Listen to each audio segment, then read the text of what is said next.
Assalamualaikum warahmatullahi wabarakatuh. Halo semua.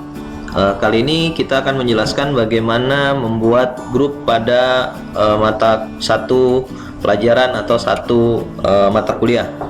Langkah yang harus kita lakukan ketika membuat grup adalah masuk ke mata kuliah terlebih dahulu, kemudian mengklik di sebelah kiri itu ada tulisan partisipan. Kemudian setelah muncul partisipan, kita klik gambar gerigi di sebelah kanan. Setelah begitu, kita masuk di grup.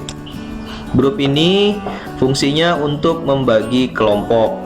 Jadi sudah ada satu mahasiswa, jumlah mahasiswa atau jumlah siswa, nanti kita bagi per kelompok seperti itu. Ada dua cara untuk membuat grup. Cara pertama dengan create group, artinya membuat satu grup. Nanti kita buat lagi 1, 2, 3, 4. Dan cara kedua dengan auto create group. Kalau misalkan jumlah mahasiswanya sedikit, mungkin kita bisa buat create group. Tapi kalau banyak, direkomendasikan membuat auto create group. Jadi saya langsung saja untuk ini saya membuat auto create group. Apa kelebihan dari auto create group? Sebentar, ini saya akan jelaskan dulu yang di atas.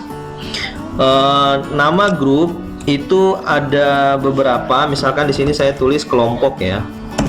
Kelompok, misalkan, nah di sini kalau kita menggunakan akeong, maka nanti yang muncul adalah kelompok A besar, B besar, C besar, D dan seterusnya. Kalau kita menggunakan angka, berarti Anda tinggal mengganti akeong dengan pagar. Jadi kalau Anda gunakan pagar, maka dia nanti akan muncul kelompok 1, kelompok 2, kelompok 3 dan seterusnya. Di sini saya pakai default aja. Berarti nanti saya nama kelompoknya akan muncul A, B, C, D dan seterusnya berdasarkan jumlah kelompok yang saya inginkan. Nah, auto create base-nya di sini keunggulannya. Jadi sistem akan mengacak secara otomatis dan membagi siswa atau peserta ke dalam beberapa kelompok. Di sini kita bagi mau berdasarkan apa? Berdasarkan jumlah grup. Maksudnya apakah kita bagi berdasarkan jumlah kelompoknya atau kita bagi berdasarkan jumlah anggota per grupnya. Kalau saya biasanya menggunakan number of group. Artinya nanti misalkan jumlah grupnya nanti saya mau satu kelas itu dibagi menjadi 5 kelompok.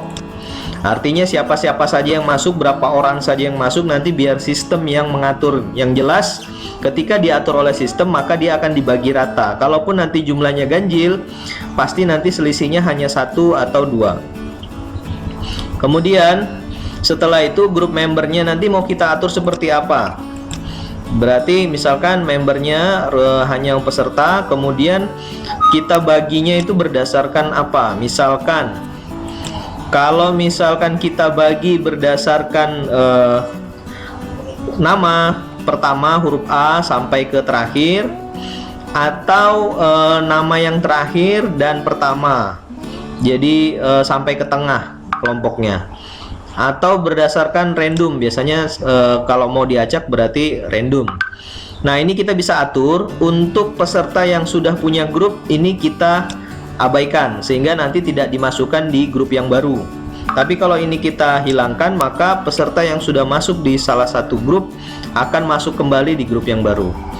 Jadi kalau misalkan Anda sudah punya grup sebelumnya dan mau masukkan grup yang baru yang belum ada grupnya, ini kita bisa centang ya, seperti itu. Kemudian selanjutnya setelah itu kita tinggal submit dan melihat hasilnya. Nah setelah kita submit, ini otomatis semua peserta yang ada dalam mata kuliah atau dalam materi ini akan terbagi berdasarkan jumlah yang kita inginkan tadi. Saya menginginkan 5 kelompok, maka total mahasiswa tadi atau total peserta tadi akan terbagi rata menjadi 5 kelompok. Kelemahan dari random ini adalah kita tidak bisa membagi kelas secara heterogen. Artinya di situ kita mau ada yang pintar, terus ada yang kemampuannya lambat, ada kemampuannya cepat, ada yang kemampuannya lambat. Maka sebenarnya kadang misalkan ini kita atur, kita cek dulu, oh ini seperti ini sudah heterogen misalkan. Oh di sini ada 2 orang yang menurut kita kemampuannya sama-sama kuat. Saya mau pindahkan si Jamaluddin atau Arifin ini ke kelompok lain. Saya pilih salah satu, kemudian saya pilih kelompoknya ini, kelompok B tadi, saya pilih add remove user. Nah, muncul kelompok B seperti ini. Tadi saya mau keluarkan Jamaluddin, maka saya klik remove. Pastikan di sini tulisannya kelompok B, terus saya remove. Setelah saya remove, maka Jamaluddin sudah keluar dari kelompok B. Kemudian kita kembali lagi ke grup tadi. Kita mau masukkan Jamaluddin itu tadi di kelompok mana? Tadi sudah keluar. Kita cari. Oh di sini rata-rata kemampuannya sedang. Kita masukkan Jamaluddin di sini. Jadi kita klik lagi add remove usernya.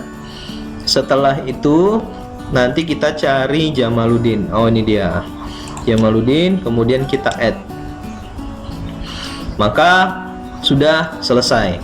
Sehingga demikianlah pembagian kelompok pada satu mata kuliah atau satu satuan pendidikan yang sudah kita ajarkan. Nah, untuk lebih jelasnya, untuk mengeceknya, kita bisa klik kembali di partisipan untuk melihat apakah ada yang tidak masuk ke dalam grup atau tidak. Di partisipan nanti kita bisa lihat di sini ada kelompoknya. Kita bisa cek siapa yang belum masuk ke dalam kelompok. Tapi kalau berdasarkan random tadi sudah otomatis semuanya sudah bisa. Demikian penyampaian kali ini. Terima kasih. Assalamualaikum warahmatullahi wabarakatuh.